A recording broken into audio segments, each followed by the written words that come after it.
They dumped him in a nursing home the night his wife died. For years later, he walked back in with a will and the police. What happened next? This is the story of a man who refused to disappear.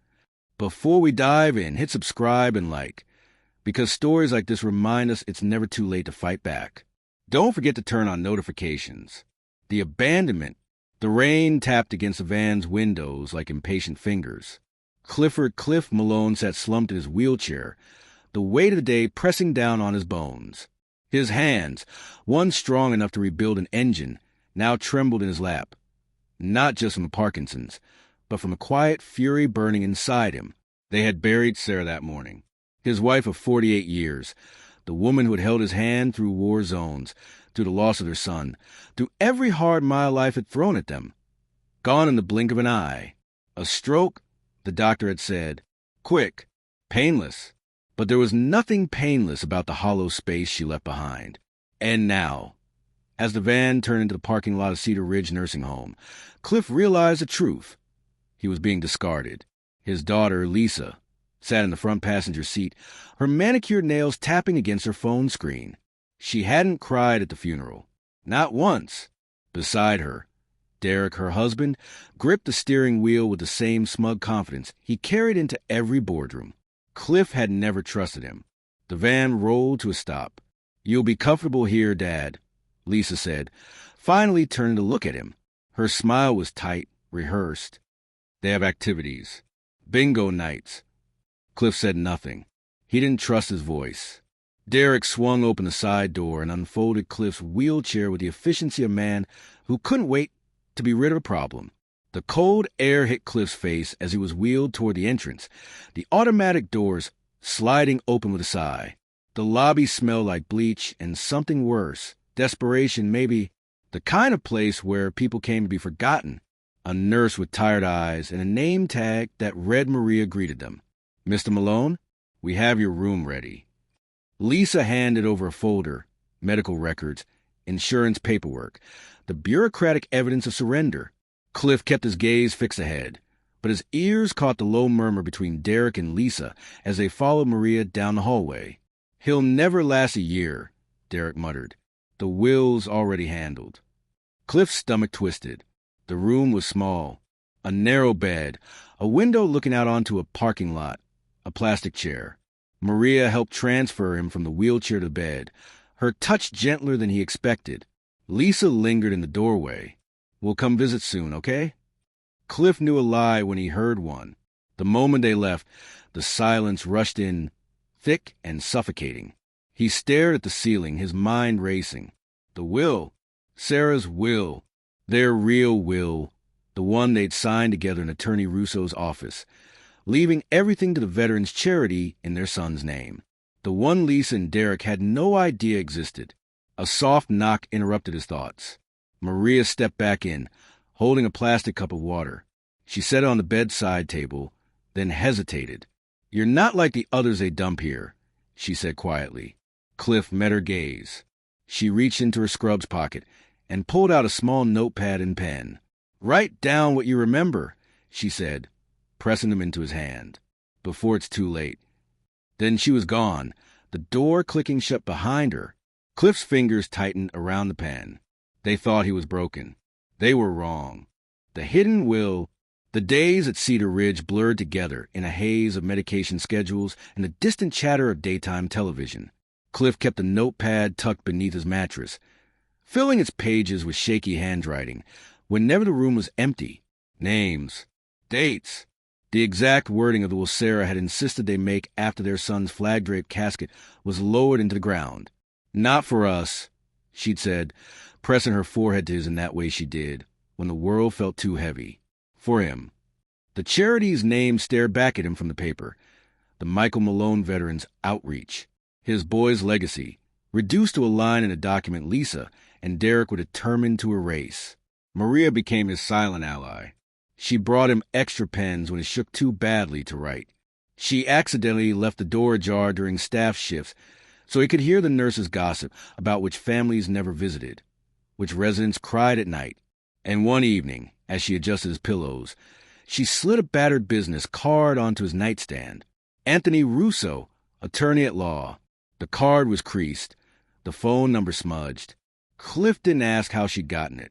He waited until the hallway lights dimmed, then dialed the number on the payphone near the recreation room, his body shielding the keypad from the cameras. Russo answered on the third ring. Cliff. The lawyer's voice was deeper, wearier than Cliff remembered. Christ, I heard about Sarah. I'm so sorry. Cliff's throat tightened. They stole the will, Tony. A pause, then low and sharp. Tell me everything. The meeting happened in Russo's car, parked behind a shuttered diner 2 miles from Cedar Ridge. Maria smuggled Cliff out under the guise of a physical therapy appointment, her grip firm on his wheelchair as they navigated the service elevator. Russo looked older, gray threading his temples, a new scar above his brow. He handed Cliff a folder. Lisa filed this with the probate court last week. Cliff flipped it open. The document was pristine, official-looking. It left everything to Lisa and Derek, with a single clause about generous donations to a corporate-sponsored veterans fund, one that paid its executive 6-figure salaries. The signature at the bottom was a clumsy forgery. That's not my handwriting, Cliff said. I know. Russo tapped the second folder. But this is... The original will. Russo had kept a copy. For the first time in months, Cliff felt his pulse quicken with something other than rage. We can fix this. Russo's jaw tightened. Without proof, they coerce you. It's your word against theirs. And right now, you're a sick old man in a nursing home. A shadow crossed the windshield. Maria, leaning against the hood, her arms crossed, watching for staff cars. Cliff exhaled. Then we get proof. The trap was simple. Cliff would play frail. Confused. Let Lisa and Derek grow bold enough to slip up. The opportunity came 3 weeks later, when Lisa visited alone, her heels clicking against the linoleum. She smelled like expensive perfume and stale coffee. You look terrible, Dad. She straightened his blanket, her fingers lingering near the call button. Testing. The doctor says you're forgetting things. Signing papers you don't remember. Cliff let his hands tremble more than usual. What papers? Lisa smiled. The same smile she'd given him at 6 years old when she'd stolen cookies and blamed the dog. Nothing important. Just making sure you're comfortable. Beneath the blanket, the voice recorder Maria had smuggled in words softly. The next night, Derek arrived. He didn't bother with pretenses. Listen, old man, he said, leaning in close, his cologne thick as motor oil. You're not leaving this place. Sign the new power of attorney, and maybe we'll move you somewhere with a nicer view. Cliff coughed, letting his voice slur. Sarah wouldn't want this. Derek laughed. Sarah's dead. The words hung in the air like a struck match. Cliff's fingers found a recorder under his pillow. You're right, he whispered. She is... Maria found him staring at the ceiling an hour later, the recorder clutched in his hand. Well, she asked. Cliff pressed play. Derek's voice filled the room, crisp and clear. You're not leaving this place. Maria let out a slow breath. Now what? Cliff turned the recorder over in his palms.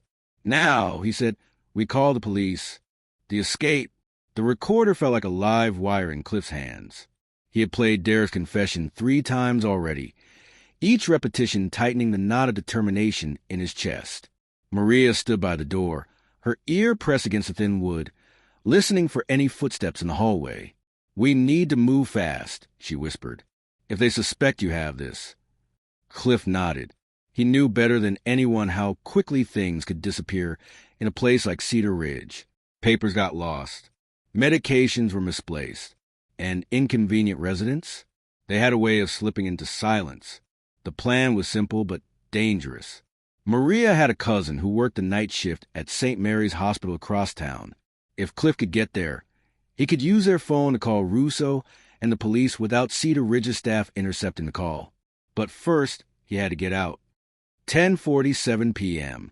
The hallway outside Cliff's room was quiet except for the hum of vending machines and the occasional call from behind closed doors. Maria had disabled his room's motion sensor. Just don't trip any others, she warned. But the cameras at the end of the hall still posed a problem. Cliff gripped the arms of his wheelchair, his knuckles white. His legs hadn't supported his weight in months. But tonight, they would have to. He counted the seconds between the nurses' rounds. When the coast was clear, he pushed himself up, his muscles screaming in protest. The floor was cold beneath his bare feet. His knees buckled immediately, sending him crashing into the bedside table. A cup of water tipped over, the sound like a gunshot in the stillness. Maria's eyes widened. "Cliff." "Help me up," he growled. She hooked an arm under his shoulders, half dragging him to the wheelchair. His breath came in ragged gasps. The pain was a living thing, gnawing at his joints, but he forced his hands onto the wheels. "Now," he said. The service elevator creaked as it descended to the basement. Maria had swiped a key card from the head nurse's office, but the cameras in the parking lot were still a risk. "Almost there," she muttered, pushing Cliff toward the loading dock. A rusty van idled near the dumpsters, its headlights off. Maria's cousin, a wiry man with scarred eyebrow, leaned against a hood. "You him?" the man asked. Cliff didn't answer. He was too busy watching the third-floor window of Cedar Ridge, where shadow moved past Derek's unmistakable silhouette. St. Mary's ER was a blur of fluorescent lights and shouting. Maria's cousin wheeled Cliff into a curtained bay, then handed him a burner phone. 5 minutes, he said before stepping outside. Russo answered on the first ring. "Where the hell are you?" "St. Mary's," Cliff said. "I have Derek on tape." He admitted it. A sharp inhale. "I'll call Detective Ruiz." "Stay put." Cliff hung up and dialed 911. The police arrived just as Derek did. He stormed into the ER, his dress shoes squeaking against the linoleum, his face flushed with fury.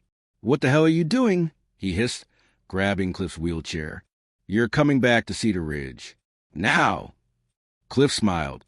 Then the curtain ripped open. 2 uniformed officers stood there, followed by Detective Ruiz, a no-nonsense woman with a badge clipped to her belt.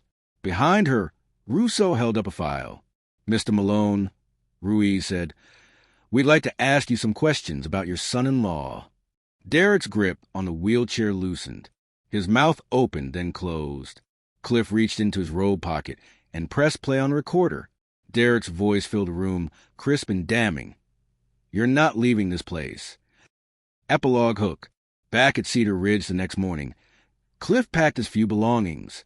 The police had taken Derek in for questioning. Lisa hadn't answered her phone. Maria leaned against the doorframe, arms crossed. Where to now? Cliff picked up a photo of Michael in uniform, the one that had sat on his bedside table since the day he arrived. "Home," he said. The return. The morning sun streamed to the windows of Sarah's. No, his house for the first time in 4 years. The key turned smoothly in the lock. The familiar creak of the front door, sounding like a welcome. Cliff inhaled deeply. The place still smelled faintly of Sarah's lavender detergent and the lemon polish she'd used every Sunday. The police had escorted him back, but now, standing in the foyer, he was truly home. Detective Ruiz had assured him the legal process would be swift. With Derek's recorded confession and Russo's copy of the original will, the forged documents wouldn't hold up in court. Still, Cliff hadn't slept much the night before. The weight of what came next pressed on him. Not just a fight for justice, but the quiet battle of learning to live again. A knock at the door interrupted his thoughts. Maria stood on the porch, holding 2 paper cups of coffee and a brown paper bag. "Figured you could use breakfast," she said. "And before you argue, I'm not taking no for an answer." Cliff stepped aside, hiding a smile. They sat at the kitchen table, the same one where he and Sarah had shared countless meals, where Michael had done his homework, where Lisa had celebrated birthdays before college, before Derek, before everything twisted into something ugly. Maria slid a muffin toward him. "So what now?" she asked. Cliff wrapped his hands around the coffee cup, letting the heat seep into his stiff fingers. "Now, I make sure Michael's legacy isn't erased. The charity, the real one, not the shell corporation Derek had set up. Russo had already reached out to the board of the Michael Malone Veterans Outreach, and the director, a retired Marine named Hernandez, had called Cliff personally. Your son's story inspired this place, he'd said. We won't let his name be stolen. Maria stirred her coffee. And Lisa? Cliff's chest tightened. His daughter hadn't visited him at the hospital after Derek's arrest. No calls, no apologies, just silence. I don't know, he admitted. The answer came that afternoon. Another knock. This time, Lisa stood on the porch, her eyes red-rimmed, her designer jacket rumpled. She looked smaller somehow, like the weight of the last 4 years had hollowed her out. Dad, she whispered. Cliff didn't move. She swallowed hard. I didn't know about the forgery. Not at first. Derek said you'd. Her voice broke. He said you'd agreed. That you wanted us to handle things. A lie. Cliff knew it. She knew it. But the tears on her cheeks were real. He stepped back. Come inside. They talked for hours. Lisa confessed everything. The debts Derek had hidden, the pressure to protect the family's assets, the moment she realized too late what he'd done. Cliff listened, his anger warring with the memory of the little girl who'd once climbed into his lap after nightmares. I'll testify against him, she said finally, however you need me to. Cliff studied her face. For the first time in years, he saw Sarah in her eyes. Okay, he said.